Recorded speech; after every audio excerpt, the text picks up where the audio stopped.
Hi friends, share বাজার রহস্য চ্যানেলে আপনাদের স্বাগত।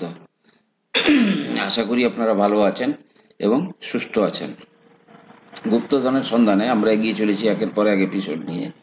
ফ্রেন্ডস, মার্কেটের বর্তমান পরিস্থিতিতে যেখানটাতে নিফটি ব্যাংক প্রায় উপর থেকে 3000 পয়েন্টের কাছাকাছি কিন্তু পড়ে গেছে। 3000 কিংবা তার চেয়ে বেশি, অর্থাৎ পার্সেন্টেজ টার্মে যদি দেখা যায় তাহলে দেখা যাবে প্রায় 7% কাছাকাছি পড়েছে। এক্ষেত্রে ব্যাংকিং স্টকগুলো, বিশেষ করে প্রাইভেট ব্যাংকগুলো অত্যন্ত লো ভ্যালুয়েশনে চলে এসছে।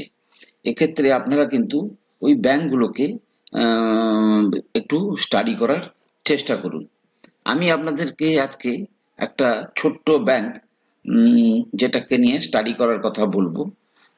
ব্যাংকটার নাম হচ্ছে ধনলক্ষ্মী ব্যাংক। প্রেজেন্ট গভর্নমেন্টের ব্যাংকিং এর উপরে যেভাবে তারা নিয়ম কানুন স্ট্রিক্ট করছে, অর্থাৎ যাতে ভবিষ্যতে এনপিএ না হয়। এনপিএ অর্থাৎ যদি কেউ উইদাউট এনি সিকিউরিটি লোন নেয় বা লোন না লোন না জমা করে অন্য জায়গায় পালিয়ে যায়, সেই জন্য কিন্তু ব্যাংকগুলোর উপরে আরবিআই কিন্তু খুব কড়া নজর রেখেছে। এটা একটা ছোট্ট ব্যাংক এবং টোটাল ব্যাংকিং সেক্টরের মধ্যে ছোট এবং কম ভ্যালুয়েশনে কাজ করছে। ধনলক্ষ্মী ব্যাংক মাত্র 1156 কোটি টাকার ব্যাংক। এই ব্যাংকটা হচ্ছে 1927 সালে তৈরি হয়েছিল ত্রিশূরে, কেরালা। ঠিক আছে, এটা কি কি করে? Wide range of banking product এবং financial services, retail banking, corporate banking, treasury operation. ঠিক আছে, with a major concentration in southern states only, মানে ওই কেরল, তামিলনাড়ু, ওই সমস্ত জায়গাতেই কিন্তু এই ব্যাংকের মেন কাজকর্ম। সুতরাং ব্যাংকটা পিইটা দেখে আমার কিন্তু খুব অ্যাট্রাকটিভ মনে হলো এবং মাত্র এখন 46 টাকার রেঞ্জে কিন্তু ট্রেড করছে। আমি যদি এখানে ব্যাংকিং কম্পারিজন করি, দেখা যাবে যে সমস্ত bank, HDFC bank, ICICI bank, Kotak Mahindra bank, Axis bank, HDFC bank অত্যন্ত লোভনীয় জায়গায় চলে এসছে। অতএব এটার কথা তো আমি বললামই, 15.67 পিইতে আছে। ICICI bank 16.71, Kotak 19.85, Axis bank 13.66, কিন্তু এই ব্যাংকটা মাত্র 12.47 ইয়েতে পিইতে ট্রেড করছে। এক্ষেত্রে এবং দেখা যদি যায় যে এদের যে প্রফিট ভ্যারিয়েশন, আমি যদি দেখি যে মার্জিনটা কিন্তু এরা খুব দারুণ ভাবে বাড়াচ্ছে। দেখুন, 21 সালে 931 কোটি টাকার ব্যবসা করেছে, মাত্র 37 কোটি টাকা প্রফিট।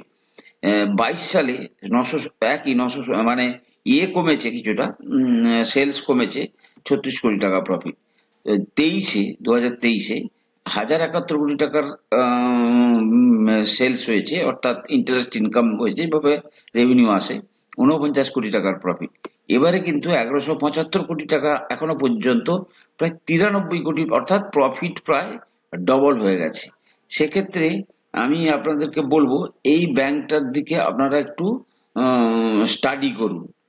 এক্সপেরিমেন্ট করার জন্য আপনারা 2-4টা শেয়ার কিনে আপনারা দেখতে পারেন, কিন্তু স্টাডি করুন। এবং ব্যাংকের যদি লং টার্ম হিস্ট্রি দেখা যায়, এই ব্যাংকটা কিন্তু এককালে অনেক ওপরে ট্রেড করতো। আমি যদি ওর চার্টটাতে যাই তাহলে দেখতে পাবো কি না, চার্টে দেখুন ফ্রেন্ডস, কিন্তু এই সমস্ত এই যে স্ট্রাকচারটা তৈরি হচ্ছে, এই যে একটা ইউ টাইপের প্যাটার্ন তৈরি হচ্ছে, এগুলো কিন্তু ভবিষ্যতে বাস্তবায়িত হয়।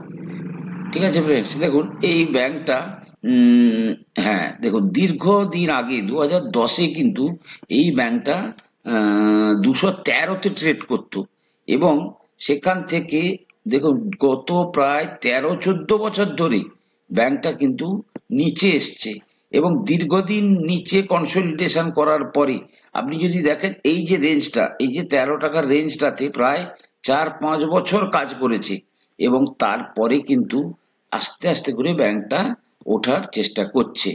তো ভ্যালুয়েশন অত্যন্ত সস্তা এবং একটার পর একটা লেভেল কিন্তু তারা পার করার চেষ্টা করছে। এই ব্যাংকটাকে কিন্তু আপনারা নজরে রাখুন।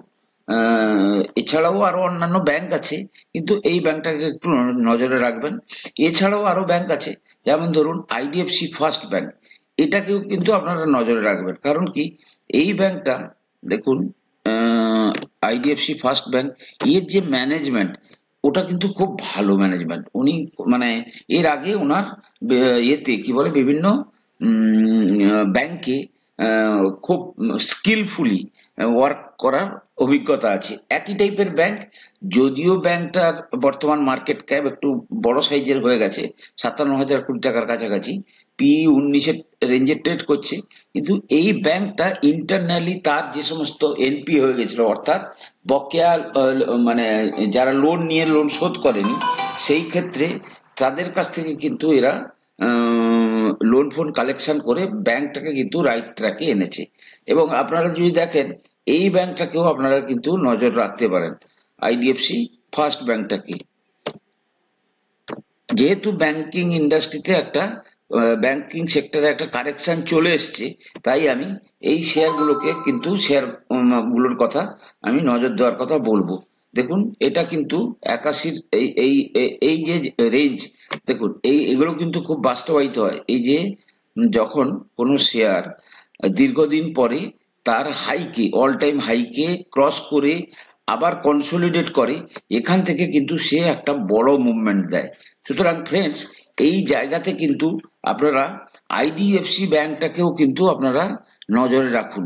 কারণ কি, এটাও ভবিষ্যতে কিন্তু আপনাদের খুব ভালো রিটার্ন দিতে পারে। তো ছোট হিসাবে দুটো ব্যাংক বললাম, আর বড় ব্যাংক হিসাবে আপনারা কিন্তু এইচডিএফসি ব্যাংকটাকে কিন্তু নজরে রাখুন। এই ব্যাংকিং সেক্টর গুলোর শেয়ারে একটা আবার অ্যাকোমোলেশন শুরু হবে। মার্কেট এই অবস্থায় চলবে। নিফটি এবং ব্যাংক নিফটির মধ্যে বিশাল বড় একটা পার্থক্য দেখা দিচ্ছে। কারণ কি, কখনো নিফটি আগে যাচ্ছে, কখনো ব্যাংক নিফটি আগে যাচ্ছে। তাদের মধ্যে কিন্তু একটা ব্যালেন্স তৈরি হয়ে যাবে, কিছুদিন সময় লাগবে, তারপরে তৈরি হয়ে যাবে। কিন্তু আমি এক্ষেত্রে তিনটি ব্যাংকের কথাই বলবো। বড় ব্যাংক হিসেবে এইচডিএফসি ব্যাংক, ছোট ব্যাংক হিসাবে ধনলক্ষ্মী ব্যাংক এবং আইডিএফসি ফার্স্ট ব্যাংক, এগুলোকে কিন্তু আপনারা নজরে রাখুন। এগুলো কিন্তু ভবিষ্যতে আপনাদের খুব ভালো রিটার্ন দিতে পারে।